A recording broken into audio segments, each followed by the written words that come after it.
Hi friends, கத்திரிக்காய் சாதம் செய்யறதுக்கு கடலைப்பருப்பு, கொத்தமல்லி விதை இதை ரெண்டையும் ட்ரை ரோஸ்ட்டாக வறுத்து வச்சுருங்க. நல்லா வாசம் வரப்ப நம்ம ஒரு மிளகா 4 மிளகாவை சேர்த்திக்கலாம். அதாவது காஞ்ச மிளகாவை சேர்த்தி அதையும் நல்லா வறுத்து விடுங்க.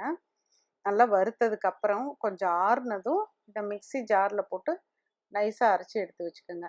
ஆறுனப்புறம் அரைச்சிங்கன்னா தான் அது, இல்லாட்டி உள்ளே கொஞ்சம் மாவாட்டம் இருக்கிற மாதிரி இருக்கும். இந்த அளவுக்கு எடுத்து வச்சுட்டு 4 கத்திரிக்காய் எடுத்துக்கிட்டேன். இது ஒரு 3 பேர் சாப்பிட்ற அளவுக்கு. இந்த கத்திரிக்காவை சின்ன சின்னதாக ஒரு கியூப் மாதிரி கட் பண்ணிக்கோங்க. அந்த அளவுக்கு இந்த சைஸுக்கு கட் பண்ணிங்கன்னா போதும். சமைக்கிற வரைக்கும் கத்திரிக்காய் எப்போவுமே கட் பண்ணதுக்கப்புறம் சமைக்கிற வரைக்கும் தண்ணியிலே போட்டு வைங்க. அப்போ தான் அது ரொம்ப கருக்காமல் இருக்கும். நல்லெண்ணெய் 2 டேபிள் ஸ்பூன் எடுத்துட்டு கடுகு, சீரகம் பொரிஞ்சதுக்கு அப்புறமேலு அரிஞ்சு வச்சுருக்க ஒரு வெங்காயத்தை சேர்த்திக்கங்க. வெங்காயத்தையும் போட்டு நல்லா வதக்கி விடுங்க. வெங்காயம் நல்லா கலர் மாறி வதங்கினதுக்கு அப்புறமேலு இது கூட அரிஞ்சு வச்சுருக்க கத்திரிக்காவை சேர்த்திக்கலாம். இப்போ அந்த கத்திரிக்காவை சேர்த்துனதுக்கு அப்புறமேலு கொஞ்சமாக உப்பும் கருவேப்பிலையும் மட்டும் இது கூட சேர்த்திட்டு நல்லா பெரட்டி விடுங்க. இப்போ இது ரொம்ப தண்ணி ஊற்றி வேக வைக்க வேண்டாம். நம்ம ஏன்னா ரைஸ்க்காக எடுத்துக்க போகிறோம். ஸோ கொஞ்சமாக தண்ணி தெளிச்சிடுங்க.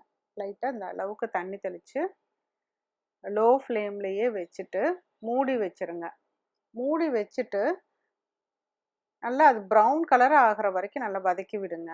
இந்த அளவுக்கு ஆயிரும். அப்போ தான் அந்த டேஸ்ட் கொடுக்கும். நம்ம அரைச்சி வச்சுருக்க மசாலா பொடியும் இப்போ சேர்த்திக்கோங்க.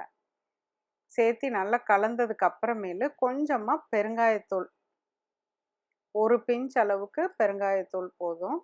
பெருங்காயத்தூளையும் சேர்த்தி பெரட்டி விட்டுட்டு இப்போ நம்ம ரெடி பண்ணி வச்சுருக்க சாதம், இது குக்டு ரைஸு கொஞ்சம் ஆறுன அப்புறமேலு சேர்த்துங்க. அப்போ தான் நல்லா கலக்கிறதுக்கு ஈஸியாக இருக்கும். இப்போ போட்டுட்டு நல்லா கலந்து விட்டுருங்க.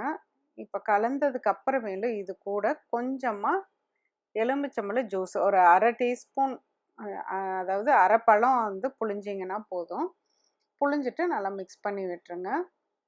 சூப்பரான சுவையான கத்திரிக்காய் சாதம் ரெடி ஆயிடுச்சு. இதுக்கு தேவையான இன்க்ரீடியன்ட்ஸ் லிஸ்ட் எல்லாமே கடைசியில் கொடுத்துருக்கேன். இதை பார்த்துக்கோங்க. டிஸ்கிரிப்ஷன் பாக்ஸ்லேயும் இருக்குது. மீண்டும் ஒரு புதிய ரெசிபியோடு உங்களை சீக்கிரம் மீட் பண்ணுறேன். தேங்க்யூ.